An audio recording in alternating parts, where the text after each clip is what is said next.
Oke, halo Kak. Hai, hai Jeremy. Ya nih, Iya Kak Oka. sudah ready nih buat ngobrol-ngobrol nih malam ini. Udah siap Kak? Oke, jadi mungkin di awal ini ada baiknya kita perkenalan dulu kali ya sama Sobi-Sobi nih. Mungkin Jeremy bisa perkenalan diri dulu. Oke, jadi halo semua, kenalin nama aku Jeremy Sulistyo, biasa dipanggil Jeremy, dan aku sekarang ini aktif bikin konten di sosial media, terutama di TikTok dan juga di Instagram seputar investasi. Oke, kalau boleh tahu nih Jeremy umur berapa sih Ya. sekarang ini nih? Kalau misalnya sekarang ini aku angkatan 2005, jadi sekarang Oke. aku umur 18 tahun. Oke, wow, ini masih sangat muda gitu ya. Jadi, sobi-sobi seperti yang tadi udah aku bilang, hari ini kita akan ngobrol sama temen aku yang masih sangat muda, tapi sudah mulai terjun di dunia investasi. Ini menarik banget nih ya, karena kita mungkin sekarang itu udah banyak investor muda gitu ya, usia muda gitu, sejak COVID beberapa tahun lalu. Tapi yang semuda ini mungkin baru kali ini aku ngobrol sih. Jadi ini akan sangat menarik nih, bisa lebih banyak dikulik gitu ya. Oke. Oke. Nah, jadi mungkin sebelumnya boleh juga dong diceritain nih, Jeremy udah berapa lama sih sebenarnya terjun di dunia investasi dan kapan sih pertama kali tuh kamu kenal yang namanya investasi? Oke, jadi sebenarnya aku selama ini, selama sebelum COVID, aku sama sekali nggak ngerti yang namanya konsep investasi. Aku juga Oke. nggak pernah diajarin yang namanya investasi, apalagi di sekolah. Di sekolah Mm-mm. dari kecil itu sama sekali nggak pernah diajarin yang namanya investasi.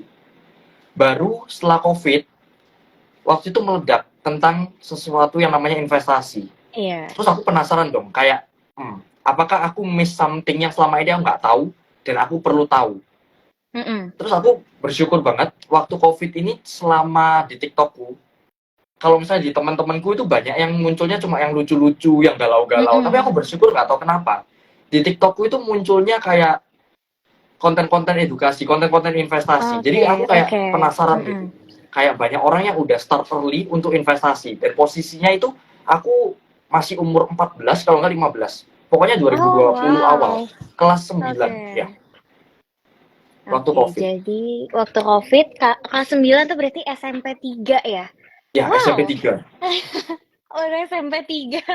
Udah kepikiran kayak, apakah aku melewatkan sesuatu? Oke, ini menarik banget. Karena aku tuh kayaknya SMP tuh kayak gak pernah sama sekali dengar kata investasi. Dan bahkan jujur aja aku tuh mulai kena investasi di umur aku yang 20 tahun gitu ya. Which is ya, baru-baru ini gitu. Tapi kamu hebat ya dari SMP udah kepikiran gitu.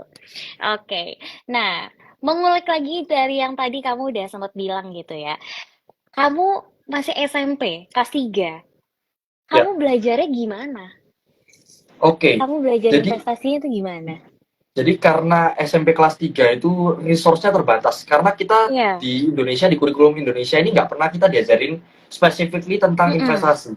Kita aja Mm-mm. konsepnya itu sama sekali nggak diajarin di sekolah. Mm-mm. Jadi Mm-mm. waktu itu aku bersyukur awal-awal COVID, TikTokku Mm-mm. itu isinya banyak konten edukasi, orang buka bisnis, orang mulai investasi. Mm-mm. Aku Mm-mm. bersyukurnya nggak ada konten yang galau-galau yang masuk di feeds FYP ku. Paling mentok yang Oke, lucu-lucu. oke. Mm-mm. Dan terus begitu aku penasaran gimana belajarnya, aku tuh kulik sendiri semuanya by internet. Oh, Karena oke. Mm-mm. menurutku resources di internet ini nggak ada yang satupun yang terlalu eksklusif. Kita kalau misalnya mau cari apapun di Google, itu semuanya ada. Jadi termasuk investasi. Aku awal-awal tuh belajar di YouTube. Aku awal-awal Mm-mm. nggak ikut course berbayar. Awal-awal tuh belajar belajar tuh gratisan semua. Belajarnya di Mm-mm. YouTube. Oke. Gitu. Mm-mm. Dan tadi pertanyaannya apa? Jadi Sorry, kenapa, gimana kamu belajarnya? Kayak menurut aku tuh, seorang anak SMP itu gimana caranya bisa tertarik gitu. Karena mungkin kalau sekarang mikirnya, "Aduh ini apa sih, gak ngerti," gitu. Tapi kamu Oke, bisa dengan melihat konten langsung kayak, "Oke, aku pengen coba." Nah itu tuh gimana gitu?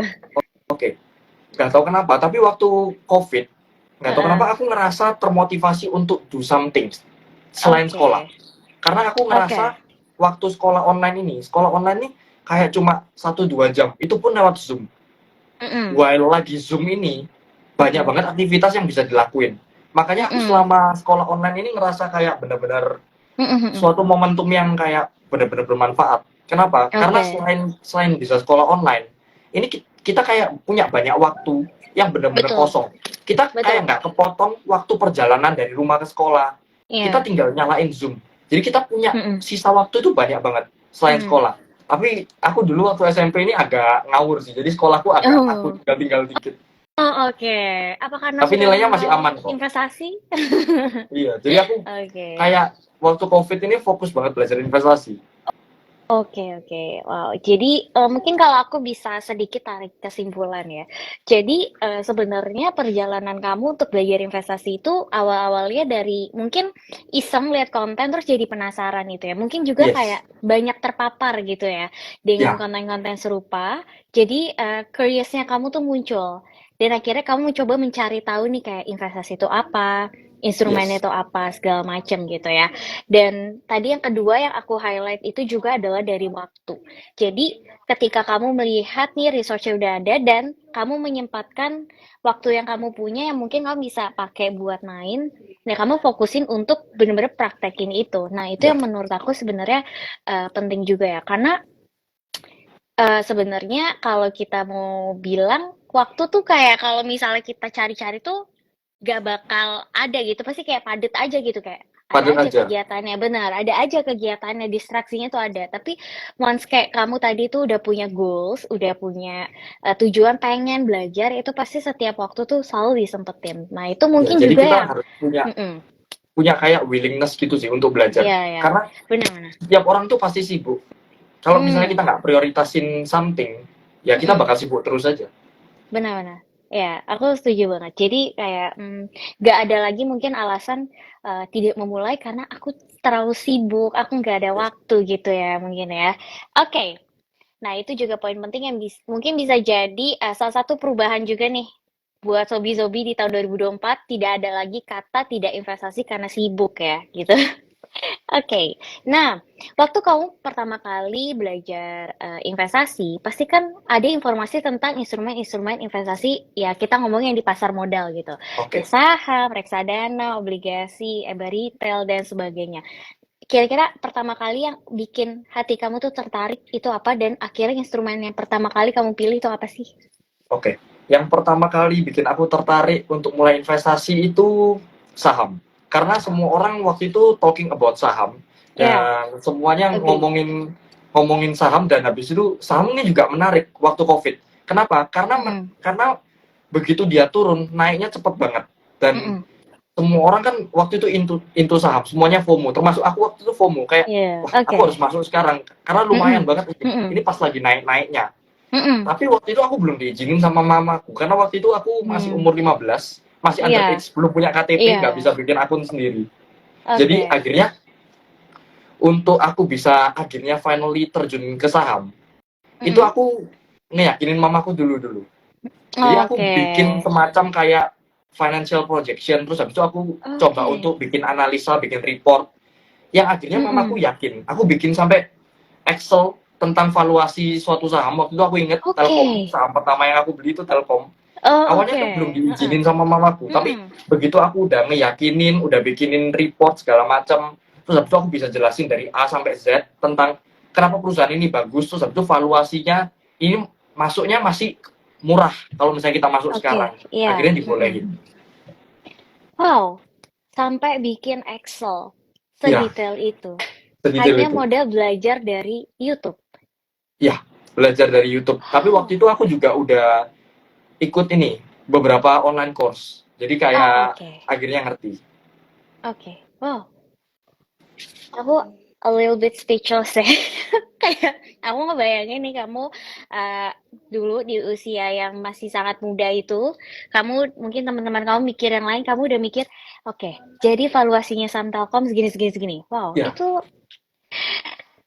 apakah kayak ada nggak teman kamu yang sebenarnya juga menjadi salah satu motivasi kamu nih, atau ada teman kamu yang udah mulai, atau kayak apa sih motivasi yang membuat kamu yakin kayak, oke, ayo kita mulai gitu. oke, kalau misalnya selama masa SMA di awal-awal waktu itu belum ada sih Kak. Jadi kayak Hmm, mungkin ada tapi nggak ke highlight ya. Jadi aku nggak tahu. Jadi mm-mm, mm-mm, aku taunya cuma cuma aku yang waktu itu sibuk cari investasi. Yang lainnya cuma Oh, nonton TikTok, scroll-scroll, bikin iya, dalgona, iya, iya. lain-lain. Iya, oke. Tapi aku Wow. ya Mm. bersyukur banget. Soalnya dengan aku start early, aku akhirnya bisa keterima salah satu program student ambassador edtech. Oh, oke, Kalau oke. misalnya kakaknya tahu ternak uang, terus habis itu aku Oh juga ya, sempat tahu, jadi tahu. research analyst di sana 1 bulan Oke, internship. wow, wow, cool. Wow. Oke, jadi berarti sejauh ini dengan kamu benar-benar memulai itu justru membuat kamu tuh bisa dapetin privilege-privilege tadi gitu Iya, ya. Mungkin nggak dalam bentuk materinya gitu, tapi pengalaman-pengalaman yang mungkin orang lain inginin kamu tuh bisa dapetin karena kamu memang sudah start early itu tadi ya. Ya, oke. Nah, jadi buat sobi-sobi semua nih good point banget ya. Jadi mungkin buat kamu yang awal-awal belajar investasi itu pasti banyak struggle-nya. Tapi balik lagi tadi yang Jeremy udah bilang juga, research itu banyak banget bisa kamu dapetin. Jadi sebenarnya nggak ada alasan lagi untuk kamu ngerasa nggak ada waktu atau kayak bingung mau belajar dari mana gitu ya. Pasti semua orang akan ada masa struggle-nya di belajar, tapi lihatlah Jeremy di usia mudanya dia bisa selangkah lebih maju gitu dari eh, anak-anak seusianya gitu ya. Oke, nah dulu waktu pertama kali kamu investasi itu modal kamu tuh berapa gitu? oke. Kalau misalnya modal exactnya aku agak lupa, tapi seingatku itu dulu aku mulai investasi pakai uang-uang angpau. Uang angpau, oke. Terus habis itu pelan-pelan aku mulai start content creating. Dulu content Mm-mm, creating aku start belum belum yang bahas tentang financial, belum bahas mm-mm, investasi. Tapi dulu mm. awal-awal aku bahas tentang ini, tentang POV. Kayak aku acting-acting nggak jelas gitu. Kalau Ah, misalnya bahkan oke. aku sekarang lihat kontenku yang waktu itu aku bikin, aku malu. Mm-mm. Aku bahkan nggak mau lihat kontenku yang waktu itu aku bikin. Oke. Tapi dari sana udah mulai menghasilkan uang dan di situ bisa jadi Mm-mm. modal yang bisa aku putar. Oke. Selain itu aku juga Mm-mm. jualan preset awal-awal ini sebelum content creating awal-awal covid itu sempat Mm. jualan preset Adobe Lightroom. Jadi kayak kalau misalnya Mm-mm. kakaknya tahu foto itu kan bisa diedit jadi filter-filter Iya, macam-macam ya. Itu iya, aku iya, sempat jualan Adobe Lightroom. Dulu iya, sempat sempat rame itu. Orang-orang iya jual preset benar-benar. akhirnya aku ikutan. Karena saya salah satunya yang FOMO. Oh, sempat sempat Iya, beli preset iya. juga. Aku jual juga. Oh, jual Pada preset. zamannya. Iya, pada zamannya. Jadi aku bisa membayangkan dulu betapa banyaknya tren yang bikin FOMO ya. Iya. Tapi FOMO-nya kamu nih menghasilkan. Jadi FOMO-nya bagus gitu. Nah, mungkin Soalnya aku lihat di situ ada Heeh, opportunity untuk dapetin duit betul. aja. Jadi aku ambil. Benar, betul, betul. Nah, itu mungkin juga yang bisa jadi good point ya, dimana kadang tuh FOMO tuh mungkin ya awalnya ikut-ikutan, tapi kalau misalnya pada akhirnya diseriusin ya sebenarnya bisa juga menghasilkan gitu ya. Nah, tapi ada baiknya juga ya ketika kita mulai investasi harus terbekali dengan pengetahuan yang eh apa ya? Ya, pokoknya kita udah fulfill diri kita dengan knowledge yang memang sesuai gitu, supaya kita tahu kapasitas diri kita tuh sampai di tahap yang mana gitu. Nah, jadi mungkin aku mau sedikit mention juga nih buat sobi-sobi semua gitu ya. Sebenarnya BNI Sekuritas itu juga punya program edukasi yang namanya Sekolah Pasar Modal nih, Jer. Jadi kita Oh, tuh I see. buat nasabah-nasabah baru kita yang baru registrasi, yang mungkin masih awam banget sama investasi itu biasanya kita arahkan untuk ikut Sekolah Pasar Modal. Karena dari situ bisa dapetin benefit lainnya dan juga bisa join grup telegramnya kita gitu.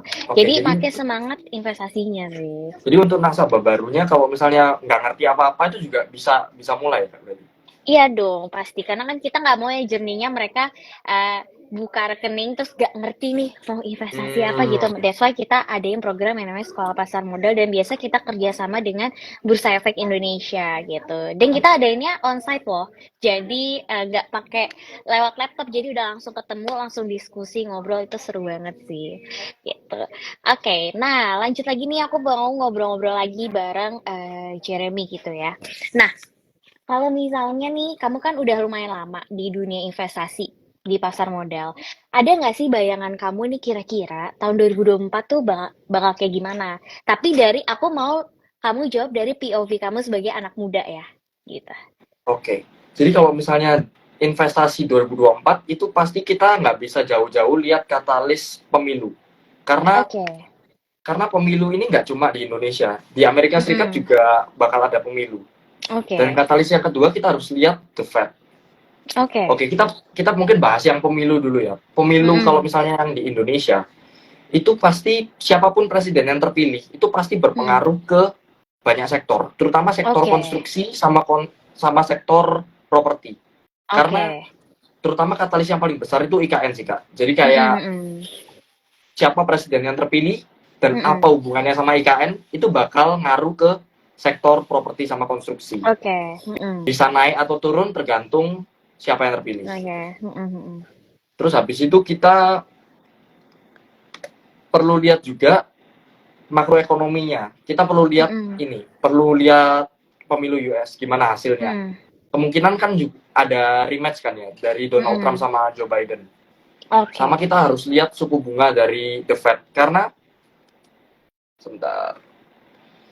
Kalau misalnya prediksi dari The Fed ini, kemungkinan The Fed ini bakal mulai turunin suku bunga setelah Oke. 2023 awal sama akhir Mm-mm. 2022 kan The Mm-mm. Fed ini naikin suku bunga terus karena inflasinya udah Mm. gila-gilaan. Jadi kita harus mulai optimis di sini kalau Mm-mm. misalnya menurut aku di awal-awal 2024 dan kalau bisa sih optimis terus sampai akhir 2024 ya.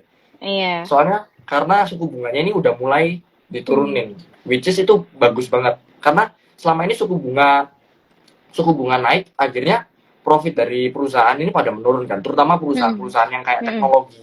Itu kan Iya. sangat kesiksa ya, begitu suku Mm. bunga naik. Karena perusahaan Mm-mm. teknologi ini kan sering yang namanya minjem uang. Mm-mm. Perlu untuk burning money untuk marketing Mm-mm. purposes atau Mm. yang lainnya. Jadi kalau begitu suku bunganya ini diturunin, ini harusnya adalah good catalyst untuk banyak perusahaan. Oke. Oke. Jadi mungkin kalau aku bisa simpulin, kamu melihat ada peluang yang sebenarnya oke banget nih buat teman-teman di sini memulai investasi di 2024 ya.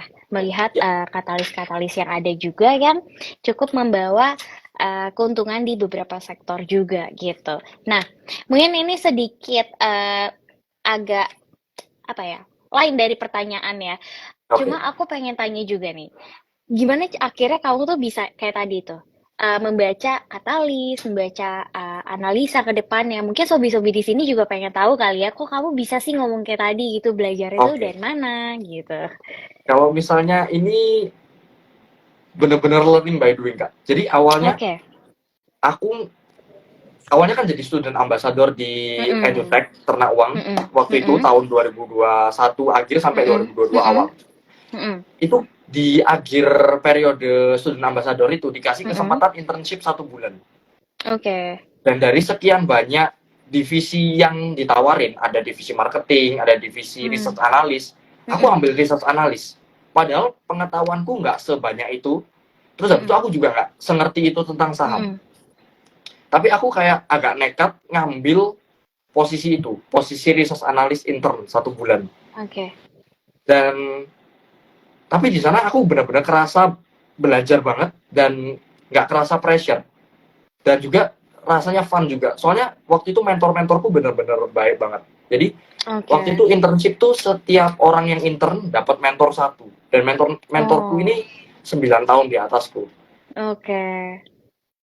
Nah, oke. Jadi, mungkin itu juga ya, dengan kita tuh mendekatkan diri dengan lingkungan-lingkungan yang mendukung Ya, kita, itu cukup membantu kita juga ya dalam ya. proses belajar dan juga investasi. Betul, betul. Jadi Nah, kalau misalnya aku mm-mm, mau jawab pertanyaan kakaknya gimana caranya aku bisa sampai bikin report, mm-mm. sampai tahu banyak katalis, itu karena waktu itu aku dibiasain per hari disuruh bikin, kalau nggak salah 3 sampai 5 news. Jadi aku disuruh baca Oh, 3 oke. sampai 5 news. Hmm, Terus habis itu waktu itu disuruh summarize news juga, dibikin kayak mm-mm. kesimpulan-kesimpulan dan arahnya dari news ini tuh kira-kira kemana dan Oke, bagus buat sektor apa aja.